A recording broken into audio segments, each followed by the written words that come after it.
प्रिय मित्रगण, प्रभु श्री राम और सबरी के प्रसंग को कौन नहीं जानता, परंतु क्या आप जानते हैं सबरी का असली नाम क्या है, उसका परिचय क्या है?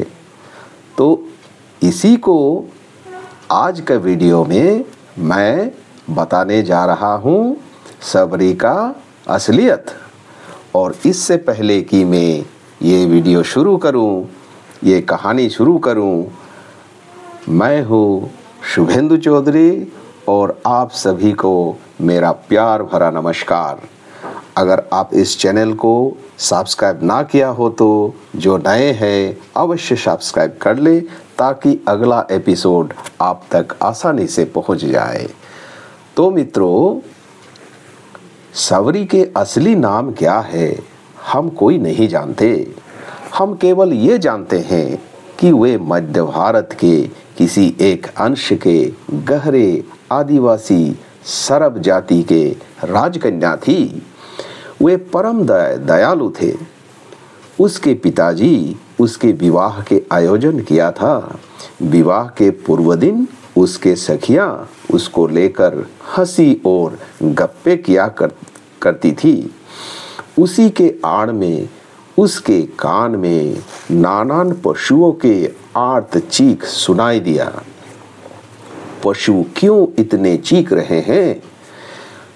उनके सखिया मजाक करके बोला, कल तुम्हारे वर आएंगे, वर यात्रीगण आएंगे और इन पशुओं के आज आखिरी रात है। कल उसी के मांस से वर यात्रियों का महाभोज होगा। रात को उसके सखिया जब अपने अपने घर लौट गई तो सबरी ने सोचा, अगर मैं विवाह नहीं किया तो इन सारे पशुओं का प्राण बच जाएंगे। इसीलिए और बिना किसी विलंब किए रात के अंधेरे में वो घर से पलायन कर गई और रातों रात उसके पिता के राज्य की सीमा पार करके प्राणपण से पूर्व दिशा की ओर पंपा सरोवर को लक्ष्य करके दौड़ने लगी। वनवासी लड़की होने के कारण उनका कोई डर भय नहीं था और रात को ही पिता के राज्य सीमा को अपने अनुमान से पार कर गई। वह यथासंभव तीव्र गति से चलने लगी। भूख लगने पर पेड़ के फल खा लिया तो प्यासी होने पर किसी सरोवर की पानी पी लेती। रात होने पर किसी ऊंचे पेड़ के डाली पर अपने चादर से बांधकर सो जाती। उसके बाद भोर होने पर फिर से यात्रा शुरू करती। रास्ते में किसी से मुलाकात होने पर वो पूछती, पंपा सरोवर किस दिशा और कितना दूर है? जिज्ञासा करके यदि ब्रह्म लाभ होता है तो पंपा सरोवर को क्यों छोड़े? इस तरह 3-4 दिन चलने पर आखिरकार पंपा सरोवर पहुंच ही गई। सबरी अति बुद्धिमती थी। वे पंपा सरोवर को पहले से जानती थी। वहाँ अनेक ऋषि मुनियों का वास था। सभी ईश्वर आराधना करते थे, इसीलिए उनका साधु संग पाना चाहती थी। पर ये बात भी जानती थी कि इन साधु संत जात पात के तीव्र विरोधी थे। इसीलिए सरोवर के पास ही जंगल में एक कुटिया बनाकर वास करने लगी। वे दूर से ऋषि मुनियों का दर्शन करके प्रणाम करती थी। उनके निकट जाने की साहस नहीं जुटा पाती थी। उन्होंने छुप छुप कर संत सेवा करने का एक अनोखा उपाय निकाला। मालूम होने पर कोई गोलमाल न हो जाए, इसीलिए दिन भर जंगल में सूखे लकड़ी इकट्ठा करके बोझा बनाकर लाती और गहरी मध्य रात में जब सभी संत सोए रहते तो धीमे पद से चलकर आज ये आश्रम, काल वो आश्रम, क्रमानुसार लकड़ी के बोझे दे आती। इस तरह यज्ञ और रंधन के लिए लकड़ी पाकर ऋषियां मन ही मन खुश होता था और उस अज्ञात सेवक को आशीर्वाद भी दिया करता था। लेकिन एक दिन वो पकड़ी गई, तबीयत खराब होने से बीमार पड़ गई और मध्यरात्रि को उसका नींद नहीं टूटा। तो भोर में लकड़ियों के बोझे लेकर जब वो रखने गई तो एक ऋषि कुमार ने देख लिया और चिल्लाकर सबको पुकार कर सबरी को दिखाते हुए कहने लगा, ये है वो अज्ञात संत सेविका। सबरी को देखकर ऋषियों में भीषण क्षोभ की सृष्टि हुआ। वे कहने लगे, एक अनार्य अछूत कन्या की स्पर्श दोष से हमारे इतने दिनों के यज्ञादि कर्म सभी नष्ट हो गया। वे एक महापापिणी है। ये सब कटु वचन कहते हुए सरोवर के सारे ऋषि मुनियों ने सबरी को पंपा सरोवर त्याग करने का आदेश दिया। सबरी अत्यंत दुखी होकर सरोवर के उस पार एक घाट में बैठकर रो रही थी। ये सोचकर कि आज वो संत सेवा से नीच जाति के प्रश्न पर वंचित रह गई। उसके जन्म तो उनका इच्छाधीन नहीं, क्या आज ईश्वर को वंचित किया? ठीक उसी समय मातंग ऋषि उस घाट में स्नान करने आए थे।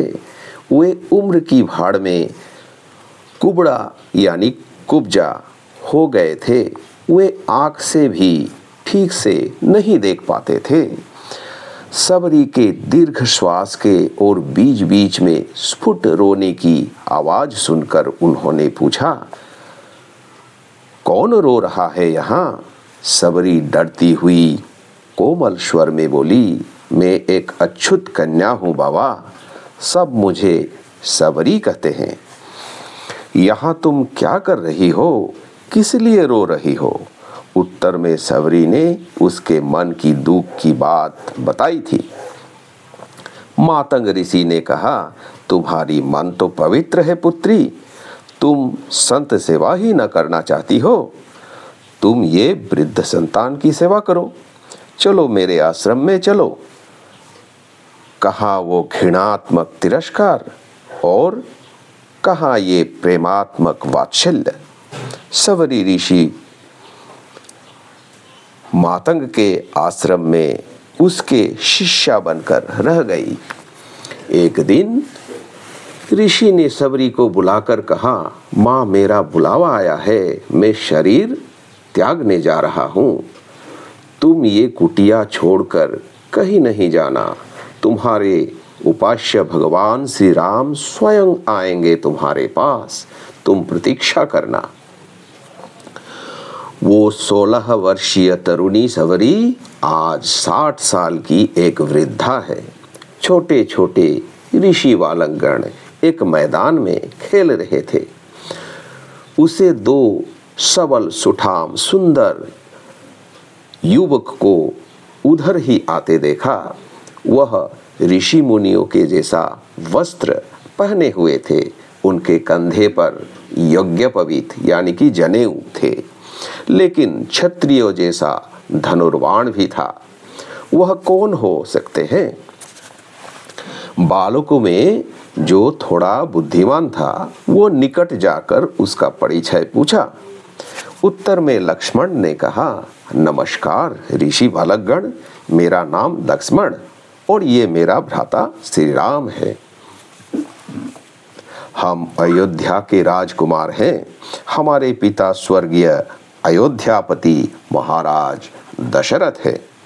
बालकगण एक साथ चिल्ला उठे, ओ समझा समझा, हमारे लोमश ऋषि आपके लीला कथा बोलते रहते हैं। चलिए हम सब आपको लोमश ऋषि के आश्रम में ले चलते हैं। इस बार भगवान श्री राम बोले, नहीं नहीं, इसका कोई आवश्यकता नहीं। अच्छा, क्या आप लोग कह सकते हैं कि तपस्विनी सवरी कहाँ रहती है? जानता हूँ, पर हम आश्रम पर कभी नहीं जाते। वे तो अनार्य अछूत वनवासी जाति के बुढ़िया है। कुछ बालक ऋषि मुनियों को ये खबर पहुंचाने चले गए और एक बालक शबरी के कुटिया की ओर भागे। कुटिया के बाहर खड़े होकर तुच्छार्थ भाषा में चिल्लाकर बुलाया, ओ सबरी, अयोध्या के राजा दशरथ नंदन श्री राम आए हैं, तुम्हें बुला रहे हैं। सबरी चमक कर उठ दौड़ी। तब तक श्री राम और लक्ष्मण कुटिया के द्वार में खड़े थे। सबरी ने आकुल व्याकुल होकर भगवान के दर्शन करके उसके चरण में लूटियां पड़ी। मेरा गुरु का वाक्य आज सत्य हुआ। सबरी ने अति आदर सहित भगवान के चरण प्रक्षालन किया। वे प्रतिदिन भगवान के प्रतीक्षा में रहती थी, इसीलिए प्रतिदिन फूल तोड़कर माला पिरोती थी। जिस पेड़ के फल अत्यंत मीठे थे तोड़कर रखती थी। जब वो नहीं आते, वे निराश न होकर सोचती थी, मेरे गुरु के वाक्य कभी मिथ्या नहीं हो सकती। जब वह कह के गए तुम्हारे राम आएंगे, तो कोई न कोई दिन वो अवश्य आएंगे। इसी तरह प्रतिदिन वो प्रस्तुत होकर रहती थी। आज वह सुवर्ण सुयोग आ ही गया। वे प्रेम विवल होकर राम के सेवा में लग गई।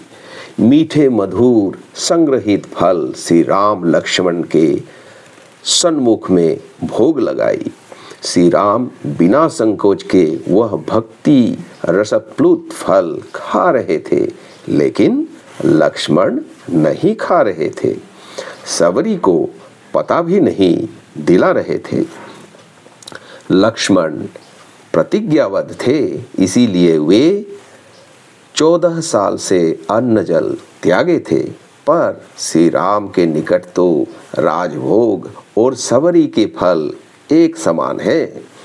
उधर श्री कृष्ण भी तो दुर्योधन के राजभोग उपेक्षा करके विदुर के ढेकी साग खाए थे, याद है ना? प्रिय मित्रों, सबरी के बारे में सुनकर आपको अवश्य अच्छा लगा होगा। इसी तरह सच्ची कहानियाँ आपके समक्ष मैं पुनः लाने का प्रयत्न करूँगा। अंत में लाइक और शेयर और सब्सक्राइब करना आप ना भूलें, ताकि ये तथ्य औरों को भी पता चले। मैं आपसे विदा लेता हूँ। नमस्कार।